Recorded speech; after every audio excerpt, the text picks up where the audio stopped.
ചില ദിവസങ്ങളിൽ അപ്പത്തിന് കറി ഉണ്ടാക്കാനുള്ള മടി കൊണ്ട് ഞാൻ ഇങ്ങനെയാണ് ഉണ്ടാക്കുന്നത്.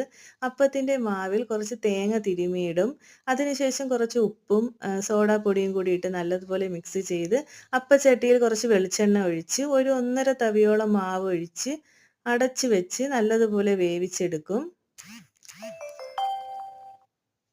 ഒരു സൈഡ് മൂത്തതിന് ശേഷം മറിച്ചിട്ടു. എന്നിട്ട് അടച്ച് വെച്ച് വേവിച്ചു. നല്ല ടേസ്റ്റാണ്. കറിയൊന്നും വേണ്ട. കഴിച്ചുകൊണ്ടേയിരിക്കും. കഴിച്ചു തുടങ്ങിയാൽ പിന്നെ മതിയാക്കാനേ തോന്നില്ല. അത്രയ്ക്ക് ടേസ്റ്റാണ്. അങ്ങനെ 2 അപ്പം ഞാൻ ഉണ്ടാക്കി. ചൂടോട് കൂടി തന്നെ ഞാൻ അതിൽ നിന്ന് ഒന്ന് കഴിച്ചു. അടിപൊളിയായിരുന്നു. നല്ല സോഫ്റ്റായിരുന്നു.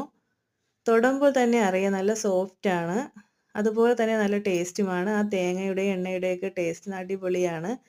എനിക്ക് പഞ്ചസാര കൂടി ഇട്ട് കഴിക്കുന്നതാണ് ഇഷ്ടം. ഞാനങ്ങനെ പഞ്ചസാരയിൽ മുക്കിയാണ് കഴിച്ചത്. അടിപൊളിയാണ്. എല്ലാവരും ട്രൈ ചെയ്ത് നോക്കണം. Bye bye.